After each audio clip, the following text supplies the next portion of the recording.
மக்களை வணக்கம். நான் உங்கள் கோடங்கி.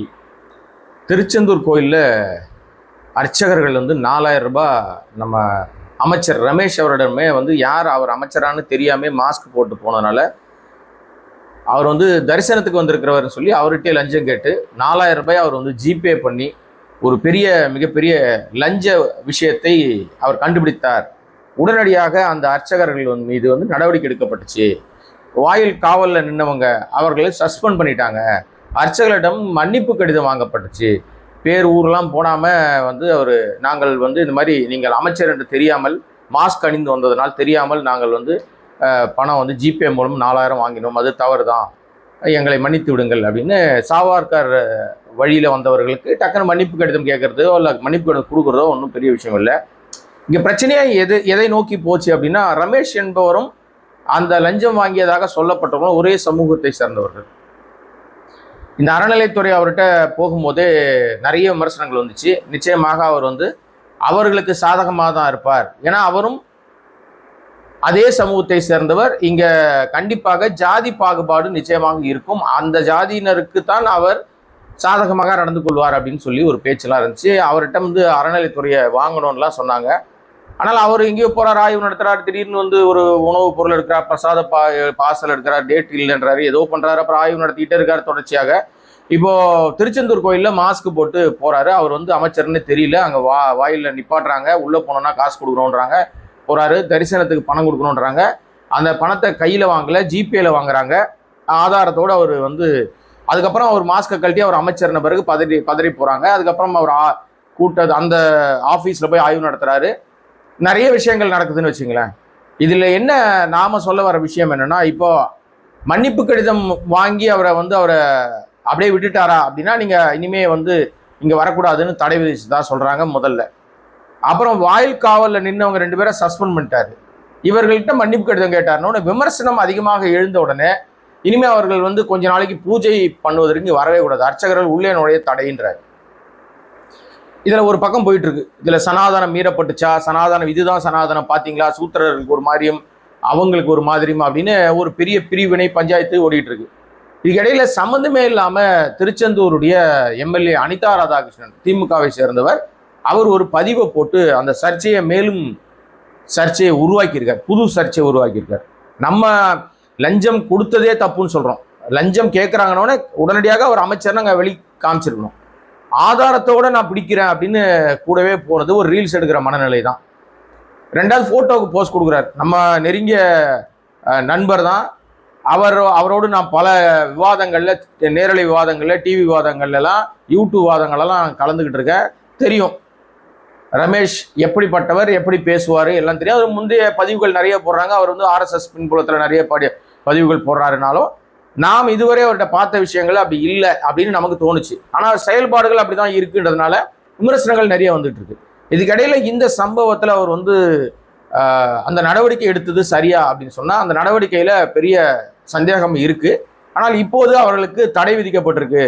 முதல்ல சொன்னாங்க அவங்க சம்பளம் வாங்குற ஊழியர்கள் இல்லை, அவங்க சேவையாற்ற வராங்க. சேவையாற்ற வந்தாலும் காசு வாங்கிட்டு தானே வேலை பார்க்குறாங்க. காசு கொடுத்தா தானே போக முடியும், இல்லைன்னா போக முடியாது இல்லை. அப்போ கடவுளை பார்ப்பதற்கு எதற்கு காசு? அப்போ காசு இருக்கிறவன் கடவுள் பக்கத்தில் நிற்கலாம், காசு இல்லாதான் இலவச தரிசனம் போன்றான்.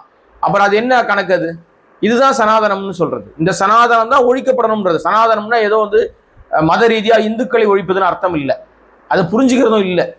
இதைத்தான் எதிர்க்கட்சி தலைவர் உதயநிதி சனாதனத்தை ஒழிப்போன்னாரு. அது என்ன தெரியுமா? கடவுள் என்கிற ஒரு மனிதரை, கடவுளை போய் நீங்கள் பார்க்கணும் அப்படின்னு கோயிலுக்குள்ளே போறீங்கன்னா எல்லா மக்களும் எல்லா இடங்களிலும் நின்று வழிபடுவது தான் சமூக நீதி. காசு இருக்கிறவன் பக்கத்தில் வா, ஒரு 10 அடி தூரத்தில் நீ கடவுளை தரிசனம் பண்ணலாம். காசு இல்லாதவன் நீ 50 அடி தூரத்தில் நில்லு, இங்கே காட்டுற தீபாராதனை போதும். காசு இருக்கிறவனு தீபாராதனை கையிலேயே கொடுப்பாங்க, தொட்டு நீ வணங்கிக்கலாம். இது எல்லா கோயில்களில் இருக்கும். ஏன் பெரும்பாலும் இந்துக்கள் கிட்ட நாங்கள் மத மாற்றம் அங்கே எங்களுக்கு பிடிக்கல போயிடுறோம் அப்படின்னா இந்த வேறுபாடுகள் இருக்கிறதுனால. இஸ்லாத்துக்கு தழுவுறவங்க எல்லாரையும் கேட்டு பாருங்க, கிறிஸ்தவத்துக்கு மாறி போகிறவங்களை கேட்டு பாருங்க. சார் அங்கே எங்களை பக்கத்தில் உட்கார விட மாட்டான், பக்கத்தில் சேர்க்க மாட்டான் சார், எங்களை பார்த்தாலே ஒரு பார்வை பார்ப்பான் சார். அந்த ஒரு பிரிவினை வேறுபாடுகள் இருக்கும் சார்.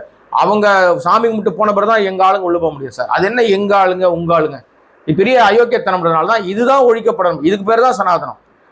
இன்னும் உங்களுக்கு விளக்கமாக சொல்லணும்னா எப்படி சொல்லணும்னா, நம்ம சமீபத்தில் இப்போ கடந்த சில நாட்களுக்கு முன்பாக நம்ம மத்திய அமைச்சராக இணையமைச்சர் இந்த தோத்து போயிட்டார்ல எல் முருகன், அவர் வந்து காஞ்சி மடத்தினுடைய அந்த விஜயேந்திர சரஸ்வதி சாமிகள்னு ஒருத்தர் இருக்கார் இல்லையா, அவரை போய் பார்க்க போறார். அவர் போகும்போது சால்வை கொடுக்குறாரு. அவருக்கு சால்வை கொடுக்கும்போது வாங்குபவர் ஒரு அதே சமூகத்தை சேர்ந்தவர். அவர்கிட்ட கையில கொடுக்குறாரு. அந்த வாங்கி சால்வையை வந்து அணிவிக்கிறாரு. இவர் அதுக்கப்புறம் பிரசாதம் ஒன்று கொடுக்குறாரு. பிரசாதம் ஒரு பழம் ஒன்று கொடுக்குறாரு. அந்த பழத்தை தூக்கி போடுறாரு.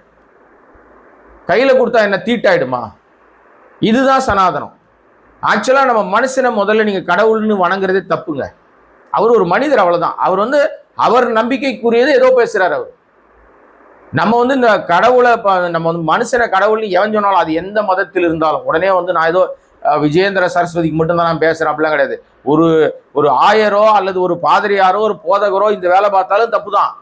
ஒரு இஸ்லாமிய மதகுருமார்கள் பண்ணாலும் தப்பு தான். யாரும் கடவுள் கிடையாதுங்க. மனிதர்களை மனிதர்களை பாருங்க, அவ்வளவுதான், சிம்பிள். ஆக ஏதோ இவர் அவருக்கு மட்டும் பேசிட்டார்ல, இதுதான் சனாதனம். எப்படி இந்த தூக்கி போட்டார் பாருங்க, அப்படி கேட்ச் பிடிச்சாரு பாருங்க நம்ம யாரு எல் முருகன். இதுதான் சனாதனம். இந்த தொட்டா தீட்டாயிடும்ன்றாங்க பாருங்க. அப்ப உங்களுக்கும் அவருக்கு என்ன? அவர் மத்திய அமைச்சர், இணையமைச்சருங்க. உங்களை விட அவர் வந்து சமூகத்திலையும் மரியாதையிலும் மாண்புமிகு மத்திய இணையமைச்சர். ஆனா இங்க என்ன தெரியுமா, மதத்தின் அடிப்படையில தான் இந்த பேதங்களும் வர்ணங்களும் வரையறுக்கப்படுது. அந்த அடிப்படையில் நீ யாராவனா இருந்துக்கோ, நான் தான் ரூல் பண்றேன். இன்னைக்கு வந்து என்னுடைய அந்த ஒரு மத ரீதியான ஆட்சி தான் இங்க நடக்குது. அதனால நீ என்னை பார்க்க வந்தா நான் சொல்ற மாதிரி தான் இருக்கணும் அப்படின்ற மாதிரி மனநிலை. ஸோ இந்த ரமேஷ் என்பவர் அமைச்சராக வந்த பிறகு இது நிறைய சர்ச்சைகளுக்கு இடையில இந்த அனிதா ராதாகிருஷ்ணன் போட்ட இந்த பதிவு அவரை நல்லவராக காட்டுவதாக மாறி போச்சு. இப்போ அவர் என்ன கேட்கிறார் ரமேஷ்னா, நான் நடவடிக்கை எடுத்தேன், லஞ்சம் வாங்கினாங்க, யார் லஞ்சம் வாங்கினாலும் தப்பு தான், நடவடிக்கை எடுத்தேன். லஞ்சம் வாங்கினது நடவடிக்கை எடுத்தா அனிதா ராதாகிருஷ்ணன் ஏன் பொங்குறாரு? அந்த பொங்கலுக்கு என்ன காரணம்னு கேட்கிறார். பதில் சொல்ல முடியல. இப்ப ஏன் அனிதா ராதாகிருஷ்ணன் உள்ள வந்தார் தேவையில்லாம? அந்த நடவடிக்கை நீங்க வந்து அந்த குறிப்பிட்ட சமூகத்தினர் மீது, அந்த அர்ச்சகர்கள் மீது நடவடிக்கை எடுத்தது தப்பு அப்படின்னு அவர்கள் தான் காலங்காலமாக அங்க வழிபாடு நடத்துறாங்க, அவர்கள் தான் மக்களுக்கு எல்லா வேலையும் சேவை செய்யறாங்க, அவங்க மேல நடவடிக்கை எடுத்து தப்புன்னு அனிதா ராதாகிருஷ்ணன் பொங்கலுக்கு என்ன காரணம்? இந்த பொங்கல் ஏன் வச்சாரு அவரு தெரியல. ஏன்னா அவர் தான் அங்க தொகுதியோட எம்எல்ஏ. 7வது முறையா இந்த முறையும் இந்த விசில் சத்தத்திலையும் அவர் ஜெயிச்சிருக்காரு. அவர் ஒரு பதிவை போட்டு அந்த பதிவுக்கு வந்து அமைச்சர் ரமேஷ் திரும்பி ஒரு பதிலடி கொடுத்துருக்காரு. ஆக்சுவலா என்னன்னா நல்ல மாற்றங்க. என்ன மாற்றம் தெரியுமா? எல்லாருக்கும் ஒரே மாதிரியான நீதி கடைபிடிக்கப்படணும்ன்றது தான் நம்ம கொண்டு வர வேண்டிய மாற்றம். ஆனா இங்க அது நடக்குதான்னா பெரிய கேள்விக்குறி. இன்றளவும் கோயில்களில் வேறுபாடு இருக்கு. காசு இருக்கிறவனுக்கு தான் மரியாதை, காசு இல்லாதவன் இலவச தரிசனம் தூரம் தான் இருக்கான். நடை சாட்டப்பட மாட்டேங்குது. பெரிய இப்ப நீங்க வந்து நம்ம நிர்மல்குமார் அவர் வந்து திருப்பரங்குன்றத்துக்கு போய் சிக்கல்ல மாட்டிருக்காரு. நீதிமன்றம் சொல்லுது கடவுள்கள் யாருக்காகவும் காத்திருக்க மாட்டாங்க, நீங்க குறிப்பிட்ட நேரத்துக்கு அப்புறம் போய் நடை சாத்தப்படாம வந்து உங்களுடைய தப்பு அப்படின்னு அவருக்கு சுட்டி காட்டுது. ஆனா அவங்க வச்சது தான் சட்டம்.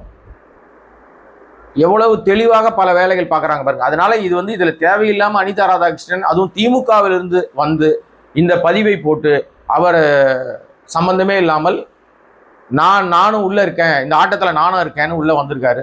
இது விமர்சனமாக பார்க்கப்படுது, விமர்சிக்கப்படுது. இப்ப ரமேஷ் என்கிற அந்த அமைச்சர் எடுத்த நடவடிக்கை சரியா தப்பா அப்படின்ற விவாதம் போவதற்கு முன்பாக அனிதா ராதாகிருஷ்ணன் உள்ள வந்து தான் சர்ச்சையாக பார்க்கப்படுது. என்ன நடக்குது அப்படின்றத பொறுமையா பார்ப்போம். ரமேஷுடைய நடவடிக்கை சிறுபிளைத்தனமா இருக்கா, அல்ல நிஜமாவே அவர் வந்து ஆய்வுகள் வந்து சரியா தான் பண்றாரா, அவருக்கு உண்மையிலேயே கோயில்கள் வந்து எல்லாருக்கும் பொதுவானதாக மாறணும்னு நினைக்கிறாரா? ஏன்னா அவர் குறிப்பிட்ட சமூகத்தை சேர்ந்தவர். அர்ச்சகர்கள் யாரெல்லாம் கருவறைக்குள்ள மட்டும் போக முடியும்னு நினைக்கிற அவர் சமூகத்தை சேர்ந்தவர் தான். இவர்களுக்கும் சாமானிய மக்களுக்கும் இருக்கிற இடைவெளி என்பது நூல் அளவு தான். இதுதான் அவர்களுக்கு இவர்களுக்குமான இடைவெளி. ஆனால் அது மிகப்பெரிய பிரளயமாக பார்க்கப்படுது. காண்டாண்டு காலமாக அந்த நூல் இடைவெளின்றது ரொம்ப பெருசா இருக்கு. அது எப்போது தீரும் என்பது தெரியவில்லை. அந்த விடை தெரியாமலேயே அந்த பஞ்சாயத்துகள் ஓடிக்கிட்டு இருக்கு. பொறுத்திருப்போம் என்ன நடக்குது அப்படின்றத பார்ப்போம். கோடங்கி வாய்ஸ் சேனலை சப்ஸ்கிரைப் பண்ணாமல் பார்த்துட்டு இருக்க அன்பு நண்பர்களே, சப்ஸ்கிரைப் பண்ணீங்கன்னா இது போன்ற பல விஷயங்கள் பேசலாம். நன்றி, வணக்கம்.